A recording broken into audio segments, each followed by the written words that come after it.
ناظرین، تحریک اتباع رسول صلی اللہ تعالی علیہ وآلہ وسلم یہ پروگرام ہر روز کی طرح جاری و ساری ہے، اور اس پروگرام کے اندر میں اور آپ ہر روز کی طرح حاضر ہیں۔ اللہ تعالیٰ کی پاک بارگاہ میں دعا کرتا ہوں کہ اللہ پاک کی ذات مجھے حق سچ بیان کرنے کی توفیق عطا فرمائے، آپ کو سن کر مجھے سنا کر عمل کرنے کی توفیق عطا فرمائے۔ ناظرین و سامعین، پچھلے پروگرام کے اندر ہم نے جو ہے تیمم کے بارے میں پڑھا کہ تیمم کا مصنوع طریقہ کیا ہے، وہ میں نے عرض کیا تھا۔ آج انشاءاللہ اس پروگرام کے اندر تیمم کے لیے وہ کون سی مقامات ہیں، وہ کون سی جگہ ہیں جہاں پر تیمم کرنا جائز ہے، جہاں پر تیمم کرنا فرض ہے، تیمم کے بغیر جو ہے گزارا نہیں ہے، اور تیمم کر کے انسان اپنی نماز ادا کرے، وہ کون کون سے مقامات ہیں۔ نمبر 1، جس کا وضو نہ ہو، کوئی بھی شخص ہے اس کا وضو نہیں ہے، اب اس نے جو ہے غسل بھی نہیں ہے تو غسل کرنا ہے، اس نے وضو نہیں ہے غسل کرنا ہے اس نے، اور نہانے کے لیے پانی پر جو ہے قدرت بھی نہیں ہے، اب وہ تیمم کر کے نماز ادا کر سکتا ہے۔ پانی پر قدرت نہ ہونے کی چند صورتیں ہیں۔ نمبر 1، انسان کو ایسی بیماری لاحق ہو، ایسی بیماری ہو کہ اگر وضو کرے گا یا غسل کرے گا بیماری بڑھ جائے گی اور بیماری دیر سے ٹھیک ہوگی، وہ تیمم کر کے نماز ادا کر سکتا ہے۔ اگر اسی طرح کسی کا عضو جو ہے وہ زائل ہونے کا اندیشہ ہو، زائل ہونے کا خدشہ ہو، تو وہ تیمم کر کے اپنی نماز پڑھ سکتا ہے۔ اور اسی طرح اگر سردیوں کی سخت ٹھنڈی راتیں ہیں، انسان بیمار ہے اور وہ غسل کرے گا تو جو ہے وہ مر جائے گا، اسے اپنے خوف ہو، پریشانی ہو، تو وہ تیمم کر کے اپنی نماز پڑھ سکتا ہے۔ اسی طرح اگر انسان کسی ایسے حکیم کے پاس گیا جو مسلمان ہو، ظاہراً فاسق اور فاجر نہ ہو،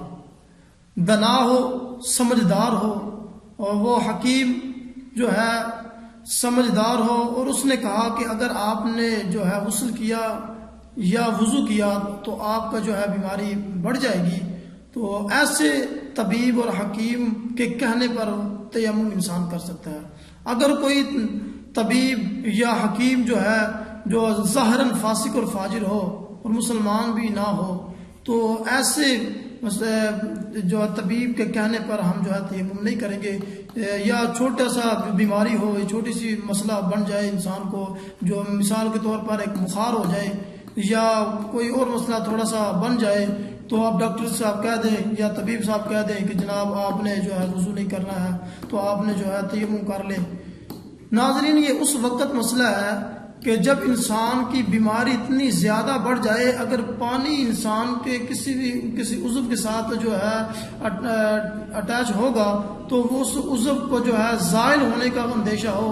یا اس پر جو بیماری ہے اس کے بڑھ جانے کا اندیشہ ہو، یا اس بیماری بڑھ جائے، تو تب انسان جو ہے غسل نہیں کرے گا، تیمم کر لے گا۔ اگر کوئی ایسا طبیب مل جائے جو مسلمان ہو، ماشاءاللہ وہ ظاہراً فاسق اور فاجر بھی نہ ہو، دنا ہو، سمجھدار ہو، وہ اگر آپ کو کہہ دے کہ آپ بھائی تیمم کر کے آپ نے نماز پڑھنی ہے، وضو اور غسل آپ نے نہیں کرنا، تو پھر انسان جو ہے تیمم کر سکتا ہے۔ اس لیے یہ بھی مسئلہ ہے، اگر یہ گمان ہوا کہ 1 میل کے اندر پانی مل جائے گا، تلاش کرنا ضروری ہے۔ اگر اسی طرح اتنی سردی ہو کہ نہانے سے انسان مر جائے گا، اگر انسان کے 1 میل کے اندر پانی پتہ ہو کہ انسان جو ہے 1 میل کے اندر پانی مل جائے گا، اب وہ تلاش نہیں کرتا، تلاش جو ہے وہ انسان جو ہے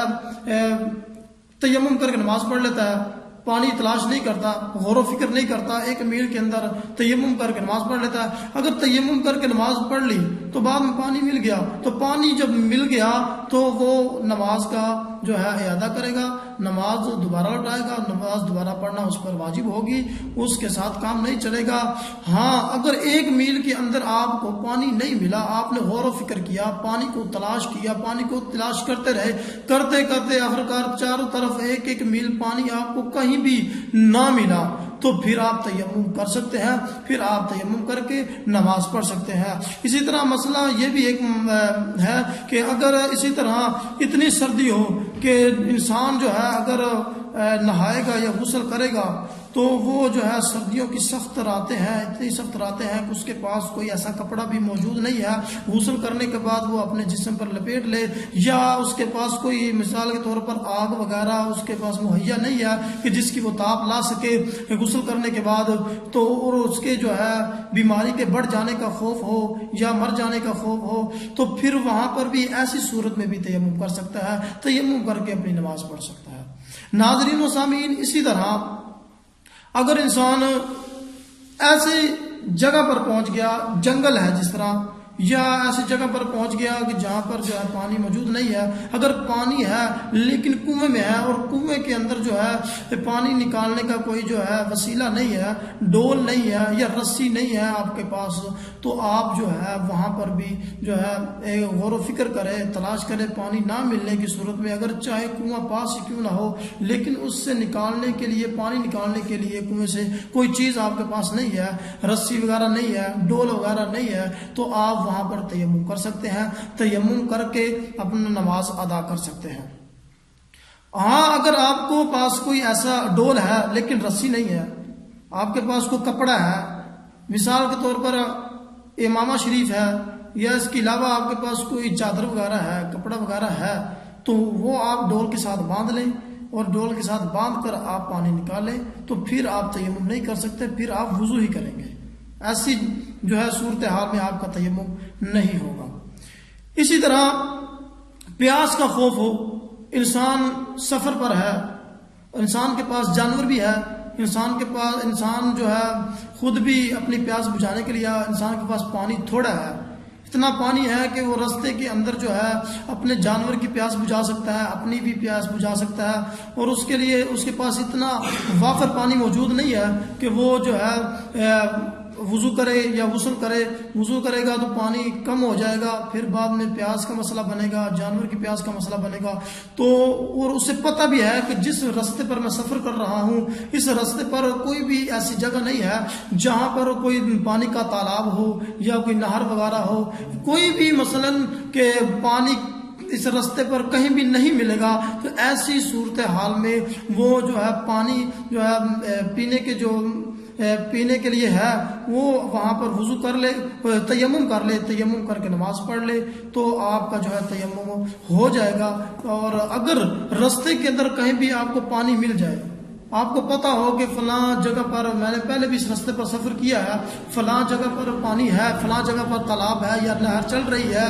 یا کوئی حوض وغیرہ ہے، وہاں پر پانی اتنا موجود ہے کہ میں اپنا گزارا کر سکوں گا، تو پھر اس کے لیے ضروری ہے کہ وہ وضو کرے اور وضو کر کے اس پانی سے نماز ادا کرے، وہاں پر پھر تیمم جائز نہیں ہے۔ اسی طرح وقت اتنا تنگ ہو گیا کہ اگر وضو یا غسل کرے گا تو نماز کا ٹائم نکل جائے گا، ایسی صورتحال میں بھی انسان جلدی سے تیمم کرے، تیمم کر کے نماز ادا کرے، اور بعد میں پانی مل جائے تو پانی مل جانے کی صورت میں وہ وضو کرے، وضو کر کے نماز کا اعادہ لازم ہے، نماز دوبارہ لوٹائے گا۔ اور اسی طرح عورتیں حیض اور نفاس سے فارغ ہوئیں اور پانی پر جو ہے قادر نہیں ہے اور پانی بھی انہیں نہیں ملا، تو وہ تیمم کر کے نماز پڑھ سکتی ہیں، نماز ادا کر سکتی ہیں۔ ناظرین و سامعین، میں نے حیض کے بارے میں بھی آپ کی عرض کیا تھا اور نفاس کے بارے میں بھی میں نے عرض کیا تھا کہ حیض کی کم از کم 3 دن مدت ہے، زیادہ سے زیادہ 10 دن ہے، اور نفاس کی جو ہے مدت زیادہ سے زیادہ 40 دن ہے، کم سے کم کوئی مدت نہیں ہے۔ جب بھی نفاس کا خون رک جائے گا، اگر پانی پر قادر ہو تو ٹھیک ہے وہ غسل کرے، اگر پانی پر قادر نہیں ہے تو وہ فوراً تیمم کرے، اپنی نماز ادا کرے۔ اللہ تعالیٰ کی پاک بارگاہ میں دعا ہے کہ اللہ تعالیٰ کی ذات ہم سب کو عمل کرنے کی توفیق عطا فرمائے۔ میں نے جو کچھ بیان کیا مجھے اور آپ کو اس پر عمل کرنے اور یاد رکھنے کی توفیق عطا فرمائے۔ اللہ پاک آپ کو اور میرا حامی و ناصر ہو۔ وآخر دعوایا ان الحمد للہ رب العالمین۔